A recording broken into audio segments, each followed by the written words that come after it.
अस्सलाम वालेकुम, सोहेल दी iron man Jafri hair. आप देख रहे हैं जो मार्केटिंग का ऑफिशियल चैनल और आज हम बात करेंगे कमर्शियल रियल एस्टेट और रेजिडेंशियल रियल एस्टेट के हवाले से कि दोनों में मेन की डिफरेंसेस क्या हैं और आपको टेक्निकली किस तरह की इन्वेस्टमेंट ज़्यादा सूट करती है आपके इन्वेस्टमेंट गोल्स के मुताबिक, और आपको क्या करना चाहिए और कौन से ऐसे प्राइमरी डिफरेंसेस हैं जिसकी बेसिस पर आपको इस बात का तयन करना चाहिए कि आपने कमर्शियल इन्वेस्टमेंट करनी है या रेजिडेंशियल इन्वेस्टमेंट करनी है। कमर्शियल और रेजिडेंशियल इन्वेस्टमेंट्स दोनों फंडामेंटली डिफरेंट हैं। ऑन फेस वैल्यू दोनों ज़मीन के टुकड़े हैं, लेकिन जब आप उसको थोड़ा सा गहरी नज़र से देखते हैं तो ना सिर्फ उसमें डिफरेंट पैरामीटर्स हैं, बल्कि थोड़ा सा मज़ीद अगर आप उसको गौर से देखें तो वो बिल्कुल दो डिफरेंट इन्वेस्टर्स के लिए डिज़ाइन की हुई गेम्स हैं। इसमें सबसे पहला फैक्टर जो है वो पॉइंट ऑफ एंट्री का है। देखें, कमर्शियल इन्वेस्टमेंट जो है वो यूजुअली थोड़ी महंगी इन्वेस्टमेंट होती है, तो पॉइंट ऑफ एंट्री भी उसका थोड़ा सा ऊंचा होता है। फॉर इंस्टेंस, अगर किसी सोसाइटी में 5 मरला का रेजिडेंशियल प्लॉट आपको मिल रहा हो 20 लाख रुपए के अंदर, तो उसके 10% से अगर आपने एंट्री करनी है तो 2 लाख रुपए आप दें, आपका प्लॉट बुक हो जाता है। लेकिन वहीं पर अगर आपने 5 मरला कमर्शियल बाय करना है तो वो करोड़ रुपए के नज़दीक चला जाता है। जब वो करोड़ के नज़दीक चला जाएगा तो उसके 10% भी अगर आप देंगे तो वो आपने तकरीबन 10 लाख रुपए देने हैं। तो एंट्री का पॉइंट थोड़ा हाई हो जाता है। तो आपने रेजिडेंशियल में जाना है या कमर्शियल में जाना है, सबसे पहले तो वो आपके बजट के ऊपर चीज़ डिपेंड करती है। मुझसे लोग अक्सर पूछते हैं कि यार हम कमर्शियल में जाएं, हम रेजिडेंशियल में जाएं। मैं कहता हूँ यार बजट दसो। किसी भी पर्टिकुलर सोसाइटी में अगर आप मुझसे डिस्कशन कर रहे हो और आपका ये सवाल हो तो मैं सबसे पहले ये पूछता हूँ कि यार बजट की है। अगर तो आपके पास पैसे ही 2 लाख रुपए हैं और एंट्री पॉइंट 10 लाख रुपए पे है तो फिर हम कमर्शियल को डिस्कस ही क्यों करेंगे, because that's something which is just out of the reach. तो अगर आप उस तक पहुंच नहीं पाएंगे तो उस पर डिस्कस करते रहना या आपको उसके बारे में सोचते रहना, that's sheer waste of time. फिर हमें अपनी तवज्जो जो है वो उस चीज के ऊपर मरकूज करनी चाहिए जो एक्चुअली हम कर सकते हैं। So we should be looking into that कि यार हम इसको कैसे बेहतर कर सकते हैं, जो चीज हमारी पहुंच के अंदर है।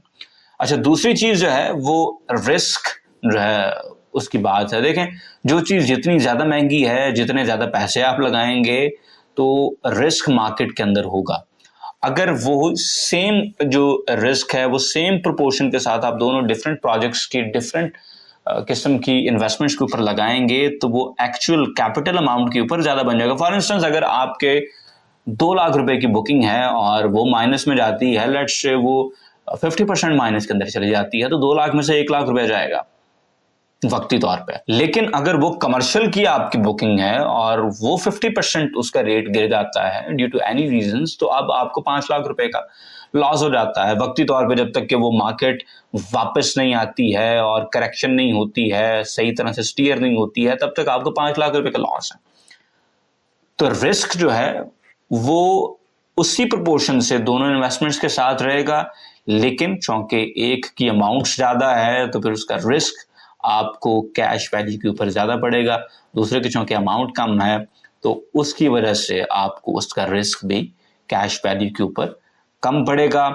लेकिन तयन इस बात पे होगा कि आप कितना रिस्क टॉलरेट कर सकते हैं। अगर आपकी रिस्क टॉलरेंस जो है वो 5 लाख रुपए तक है और इन केस अगर 50% वैल्यू समहाउ मार्केट में गिर जाती है, खुदा ना खास्ता in the very worst scenario बात कर रहा हूँ, गॉड फॉरबिड अगर ऐसा होता है, तो फिर 5 लाख का रिस्क जो है वो 2 लाख से ज्यादा। आपने सर्च करना 5 लाख का झटका सह सकते हो कि नहीं सह सकते। और थोड़ी देर तक आपको एक स्टोरी सुनाऊंगा जो बड़ी डिफरेंट स्टोरी है और आप देखेंगे कि यार ये ऐसा भी होता है। तो everything boils down to your risk, कि आप कितना रिस्क टॉलरेट कर सकते हैं। कुछ लोग ऐसे हैं उन्होंने 50,000 का घाटा किसी शहर से नजर आ रहा है और हाथ पैर फूल जाते हैं। कुछ लोग ऐसे हैं जिनकी रिस्क टॉलरेंस से बहुत ज्यादा होती है, वो कहते हैं कि यार we are all in there, let's see what comes out of it. तीसरी चीज जो है वो पर्पस के हवाले से भी है। देखें, रेजिडेंशियल जो प्रॉपर्टी है ना उसके अंदर एक चीज है कि उस पे लोगों ने रहना है सर। लेकिन जो कमर्शियल प्रॉपर्टी है उसमें किसी ने बिजनेस करना है, वहां से मुनाफा कमा के लेके जाना है। इसकी सादा मिसाल ये है कि अगर किसी जगह पे एक ठिया लगता हो ना और वो ज्यादा चल पड़े तो वो बंदा अपना ठिया नहीं वहां से उठाता, वो वहां से अपने रेडी नहीं उठाता, फटा नहीं चौकदा होता अपना। क्यों? क्योंकि उस जगह की अब एक वर्थ है, उस जगह की एक पहचान है कि यहाँ पर ग्राहक आएगा, खरीद के लेके जाएगा, मुझे कुछ मुनाफा होगा। तो घर में आपसे कोई बंदा ग्रॉसरी खरीदने नहीं आएगा या कोई इलेक्ट्रिक सामान खरीदने नहीं आएगा, जो भी whatever someone is going to sell there. तो घर में लोग रह सकते हैं लेकिन मुनाफा नहीं कमा सकते, क्योंकि कारोबार होता है कमर्शियल जगह पर, वहां पर किसी न किसी का मुनाफा इन्वॉल्व हो जाता है, तो इस वजह से उसकी वर्थ ज्यादा हो जाती है, उसकी वक़्त ज्यादा हो जाती है। तो अगर किसी को किसी एक पर्टिकुलर जगह पर एक दुकान पसंद है और उसे पता है कि यार मेरी दुकान इतने चल रही है, तो वो उस जगह को नहीं छोड़ेगा। लेकिन घर जो है वो लोग रिलेटिवली जल्दी छोड़ देते हैं। एक जगह पर अगर उन्हें थोड़ी बहुत भी तंगी है ना, वो कहेंगे अच्छा यार ठीक है हम किसी और जगह मूव कर जाते हैं। लेकिन उसका अगर कारोबार किसी एक स्पेसिफिक जगह के ऊपर है, उत्ते को तंगी भी पूरी कोशिश करेगा कि उन्हें फिक्स कर ले। अगर फिक्स नहीं हो रही तो पूरी कोशिश करेगा कि वो उसके साथ किसी तरह का कुछ छोटा मोटा जुगाड़ कर ले या कॉम्प्रोमाइज कर ले। क्यों? क्योंकि he is making money there. सिर्फ रहने में और पैसा बनाने में there is always a big difference. तो इस वजह से जो मार्केट के अंदर वक़्त है वो पर्पस बेस्ड ज्यादा होती है कमर्शियल की। And this also leads to eventually the profit, the returns. तो जो रेजिडेंशियल जगह है वो कमर्शियल वाली जगह को कभी भी बीट नहीं कर सकती in terms of returns, in terms of profits.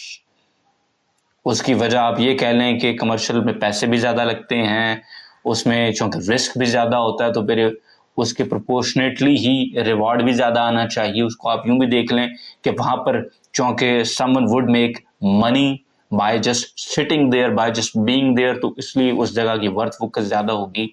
किसी भी पॉइंट से आप इसको अप्रोच कर लें, कमर्शियल यूजुअली होता भी कम है तो उसकी डिमांड भी ज़्यादा एस्टैब्लिश हो जाती है।